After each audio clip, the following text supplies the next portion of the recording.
What's up, everybody? Today's episode was good. First of all, Todd, I'm starting. I think the only reason why Heather Weber is so tolerable to me is when she has scenes with Todd. That's the only way she's tolerable to me. Like when she said we need to get an Anthony lookalike, he said, "Well, should I hold out a casting call?" I was like, Todd is a mess.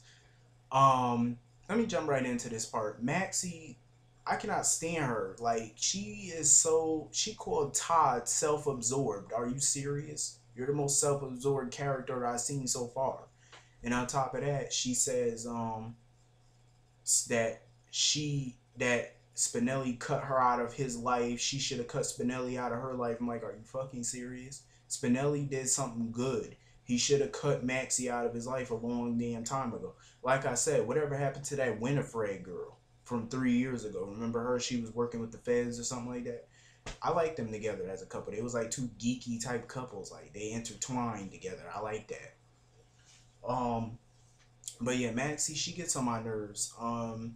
As far as like Lulu and Dante are concerned, some people want to see them break up. I'm like, why? They're newlyweds practically. I'm like, they've been married what 7 months now. I'm like, we do not need to see another Sunny Brenda marriage. Oh, we do not need to see another Sunny Brenda marriage that lasted from February all the way to July. We don't need to see another short marriage. I like them together. Um, why do people I'm like, okay, with all these couples having problems and all that and couples breaking up and one of the couples dying and stuff like that, at least we get one couple that's actually a little happy.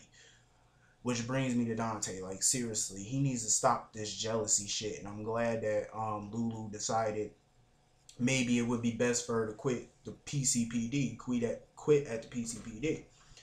I'm like, it's cool for a couple to be around each other, but to be around each other basically 24 hours a day. I mean, y'all work together, y'all live together, y'all practically eat together. I'm like, that's a little much. I'd rather her focus on the Hornet Star and stuff like that. Like, I'd rather her focus on the club and stuff like that. Her and Johnny, I think he's mainly jealous because her and Johnny share a past and stuff like that, of course, but still, Johnny's with Carly and I doubt he's gonna do anything to try to ruin that at this point. Even though the secrets that he's keeping are eventually gonna ruin it, but as far as him messing around with Lulu, that's not gonna happen. I don't want to see that happen. Um, Steve and Olivia, give them a fucking storyline, please. Just do something with them. They did not need any ear time today. Why waste ear time on Steve and Olivia? They could have at least put Sonny and Kate on today instead of tomorrow.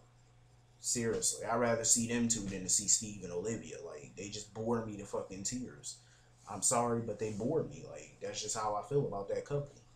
He's so dim-witted and dumb when it comes down to his mother. Like it don't make no sense. I'm glad Alexis actually turned down his offer to represent Heather Weber. Like seriously. Speaking of Alexis, let me jump on her case for a minute.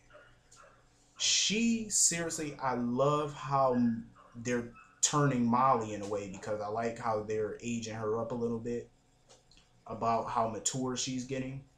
Because what she said to Alexis, how Alexis don't have a love life, so she don't want Molly to have a love life. That kind of hit home because I'm like, that do make perfect sense. Alexis could have went out with Mac Scorpio or something like that, but she chose not to mess with Mac, so that's her problem. Stop. Like she seriously has an issue. Like what is the problem with Molly dating TJ? I don't see a problem. It was funny how TJ tried to play the race card. I was like, wow. He said, "Is it because I'm black?" I was like, wow. I'm like, and then she had to come up with these dumbass rules. I'm like, okay, I'm all for the rules of dating and stuff like that, especially them being young and, a parent, Alexis being a good parent and stuff. I mean, she's not a horrible parent. Of course not. But all that being too involved with your kids and stuff like that, it hasn't worked for Christina, so it's obviously not gonna work for Molly. It's like she always has to police their life. I'm like, come on now. The only thing I found ridiculous about that list, two things I found ridiculous about that list. One, she wanted her and Sean to be on their My Face. I'm like, why do you need to be on their My Face for? That's private. What do you need to be on their My Face pages for? Two, she told me I want the contract drawn up and notarized by tomorrow morning. This ain't no fucking corporate takeover. Why do you need a contract notarized and signed by the both of them agreeing to these terms? This is not a hostile corporate takeover. This ain't no damn, you know, deal or whatever. You know what I mean? Like, this is stupid. Come on, this ain't no courtroom. Damn, like, they just two kids who want to date each other. What is the damn problem? I'm all for the other rules that she said. I'm all for that. But those, come on now, that's going a little overboard. Alexis need to go get her some and shake them cobwebs out down there. Like, seriously, go call Max Scorpio. Better yet, call Sean. Seriously. Um, Sam, I'm not even gonna argue with anybody else about Sam anymore. Everybody wants to blame Jason for Sam, and I'm like, come on, okay. I already said this on my video before.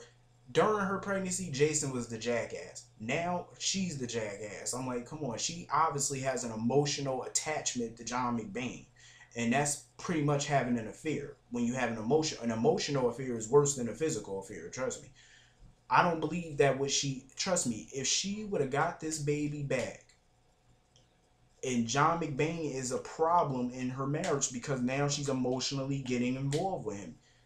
Obviously, when he kissed her, people are not realizing what I'm saying. They keep saying, oh, she grieving. Okay, when she gets the baby back and she's still emotionally attached to John McBain, will she still be grieving then? Because when I see that, if I do see that, I don't want to hear shit about her grieving once she gets that baby back. And if she's still feeling John McBain, I don't want to hear a goddamn person say she's still grieving. I don't want to hear that excuse. Stop coming up with excuses. She's obviously emotionally attached, and like she said when he kissed her, he didn't do anything she did not want him to do. How many times do I need to say that? She wanted him to do that. She made that clear. That's what she wanted. I don't think that what she has with McBain is sexual, but I do believe that it's emotional, and that's wrong. Like I said, her and Jason are both wrong because he kissed Liz and she kissed McBain. But come on here. I'm not going to keep arguing about who's right, who's wrong all the time. Like I said, and my stance will not change. They're both wrong. How many times can I say this? Anyway, Jesus Christ. Um. Anyway, like I said, Lulu and Dante, I'd rather see them as a couple, remaining as a couple, but Dante need to give up on that little jealousy shit. Like, seriously, get past it. Heather Weber is a fucking nut job. Like, she's straight up cuckoo for Cocoa Puffs. It don't make no damn sense. Before I end this video, let me say this. I read something that I'm not happy about. Okay, you know Good Afternoon America, that new show that they got debuting or whatever tomorrow at 2 o'clock? Apparently, next quarter, the next go around, ABC is definitely thinking about canceling General Hospital next quarter. It's not really because of ratings or nothing like that. It's all because of production costs. Because they say talk shows and stuff like that are more cheaper than soap operas. But let me tell you something. Canceling a soap is dumb, especially soaps that have been around for 40 years, damn near 50 years. They've become a part of people's everyday life. Why would you want to take that away? You already seen what happened with the Revolution. You canceled One Life to Live for the Revolution, and y'all canceled the Revolution a couple months after One Life to Live because of ratings. ABC is so fucking cheap. You are $1 billion network. How you can't afford to do soap operas, and you only got one soap? So what's the problem with the money? You're $1 billion network. It don't cost that much to produce a soap. What, a couple million? I know it ain't around the hundreds of millions. It only costs a couple million at best. So stop bitching. Pay the money. It's worth it because everybody's still watching soap operas because it's a part of everyday life that everybody watches it and they love it. So I'm like, I think it's not in ABC's best interest to cancel General Hospital. Trust me, because I will boycott the shit out of ABC. I'm practically doing it now. The only time I even watch ABC now is to watch General Hospital. So, ABC, word to the wise, don't be dumb. I'm out. I'll see everybody tomorrow.